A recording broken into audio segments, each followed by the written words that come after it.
గత మాజీ ముఖ్యమంత్రి కేసీఆర్ కుటుంబం తన పుత్రుడు కేటీఆర్ గారు, తన అల్లుడు హరీష్ రావు, తన కూతురు ఎమ్మెల్సీ కవిత గారు వీరికి ప్రతిరోజు నిద్ర వస్తుందో లేదో తెలియదు కానీ పొద్దున లేస్తే కాంగ్రెస్ ప్రభుత్వం పైన విమర్శలు చేయడం నేర్చుకున్నారు. శ్రీ గౌరవ నల్లమల్ల ముద్దుబిడ్డ యనమల రేవంత్ రెడ్డి గారు ముఖ్యమంత్రిగా బాధ్యతలు చేపట్టినప్పటి నుండి వారు అసలుకు కంటి మీద కొనుక్కు లేకుండా రేవంత్ రెడ్డి గారి పైన విమర్శలు చేస్తూ వస్తున్నారు. ఇప్పుడు కాంగ్రెస్ పార్టీ పైన, కాంగ్రెస్ ప్రభుత్వం పైన, ముఖ్యమంత్రి రేవంత్ రెడ్డి గారి పైన, ఆ మంత్రివర్గం పైన, ఎమ్మెల్యేల పైన ఏమైనా విమర్శలు చేయాలనుకుంటే ఇప్పుడు తెలంగాణ రాష్ట్రంలో 2,75,000 కోట్లు బడ్జెట్ రిలీజు చేసినారు. ఆ బడ్జెట్ ఏమైనా పక్కదారి అవుతుందా? ఇతరుల ఒక సంక్షేమాన్ని మరో సంక్షేమానికి దారి మళ్లించారా అనే అంశాలు ఏమైనా జరిగితే, లేకపోతే ఇచ్చిన హామీలు ఏమైనా నెరవేర్చకపోతే దీనికంతటికి ఖచ్చితంగా ఒక ఏడాది పడుతుంటుంది, 6 నెలలు పట్టచ్చు. ఇవన్నీ టైం పడుతుంది. ఈ టైంలో ఏమన్నా జరిగితే వీళ్ళు విమర్శలు చేసినా, ఆరోపణలు చేసినా ఏమైనా అర్థం ఉంటుంది.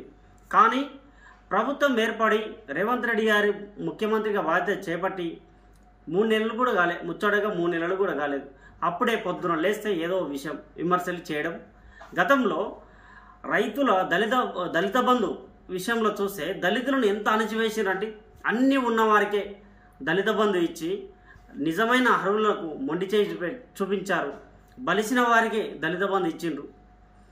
ఈ అంశం మీద మాట్లాడిన దళిత సంఘాల నాయకులను, ఎస్సీ దళితుల ప్రశ్నించే గొంతుకలను, ఆ జర్నలిస్టుల పైన అక్రమ కేసులు పెట్టి ఎన్నో ఇబ్బందులు పెట్టి అణచివేశారు. ఇవన్నీ జరిగాయి. ఇది ఇట్లా ఉంటే రైతు బంధు పేరుతోన వేల కోట్ల లక్షల రూపాయలు భూస్వాములకు, పెట్టుబడిదారులకు, పారిశ్రామిక వ్యాపారులకు పనిచేశారు. వేల కోట్ల రూపాయలు, లక్షల కోట్ల రూపాయలు పనిచేశారు. ఇది ఇట్లా ఉంటే ఇప్పుడు 21,000 కోట్లు ఎస్సీ సంక్షేమానికి కాంగ్రెస్ ప్రభుత్వం ప్రవేశపెడితే అది ఓర్చుకోలేకపోతున్నారు. విద్యారంగానికి 21,000 కోట్లు పైన పెట్టి బడ్జెట్లో కేటాయించారు రేవంత్ రెడ్డి గారి ప్రభుత్వం. శ్రీ బట్టి విక్రమార్క గారు, డిప్యూటీ సీఎం, ఆర్థిక శాఖ మంత్రి బట్టి విక్రమార్క గారు బడ్జెట్లో ప్రవేశపెట్టారు ఇన్ని వేల కోట్ల రూపాయలు. గతంలో కేసీఆర్ ప్రభుత్వం ఏమైనా ప్రవేశపెట్టిందా? ఇంత పెద్దపీట వేసిందా ఎస్సీ సంక్షేమానికి కానీ, విద్యారంగానికి కానీ? వీటి గురించి వాళ్ళు మాట్లాడరు. ఏదో ఒక సాకు తీసుకొని కాంగ్రెస్ ప్రభుత్వం పైన విమర్శలు చేయాలి, రేవంత్ రెడ్డి గారి పైన విమర్శలు చేయాలని ఏదో ఒక పనిగా పెట్టుకొని వాళ్ళకి నిద్ర వస్తులేదు, పనులు లేవు, ప్రభుత్వం కోల్పోయిన బాధలో ఇష్టానుసారంగా మాట్లాడుతున్నారు. మీకు మిస్టర్ హరీష్ రావు గారు, కేటీఆర్ గారు, ఎమ్మెల్సీ కవితమ్మ గారు, మీకు ఒకటే సూచన. గతంలో మీరు 10 ఏళ్ళు పాలించారు. 10 ఏళ్లలో ఎస్సీల అభివృద్ధి కోసం మీరు ఎన్ని వేల కోట్లు కేటాయించారు? విద్యారంగానికి మీరు ఎన్ని వేల కోట్లు కేటాయించారు? దీనిపైన మీ రాష్ట్ర ప్రజలకు ఏమైనా సమాధానం చెప్పగలరా? మీ ద్వారా సమాధానం లేదు. కేవలం మీ తప్పులను తప్పిపుచ్చుకోవడానికి కాంగ్రెస్ ప్రభుత్వం పైన, మంత్రివర్గం పైన, మంత్రుల పైన, గౌరవ ముఖ్యమంత్రి గారి పైన విమర్శలు చేస్తూ వస్తున్నారు.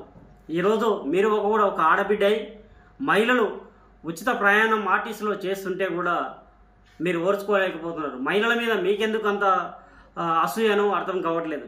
మహిళలు ఉచిత ప్రయాణం చేస్తే మీకేమీ వచ్చింది అందులో? ఇవన్నీ ఇడిచిపెట్టి మళ్ళీ కుటుంబ పాలన, వాళ్ళు ఎంతమంది ఉన్నారు, వీళ్ళు ఎంతమంది ఉన్నారు అన్నారు. మీరు 10 ఏళ్ళ కుటుంబ పాలన కలిసినప్పుడు మీకు కనిపించలేదా? మా కుటుంబం నుంచి ఇంతమంది ఎమ్మెల్యేలు, మంత్రులు ఉంటే ప్రజలు ఏమనుకోరని మీరు ఆలోచించలేదా? ఇవన్నీ పక్కన పెట్టేసి ఏదో అంశం సాకు తీసుకొని ప్రభుత్వంపై నిందలు వేయడం మంచిది కాదు. ఇది ఔటర్ రాజశేఖర్, ఉమ్మడి మహబూబ్నగర్ జిల్లా, క్యూనోస్, తీన్మార్ మల్లన్న గారి టీం.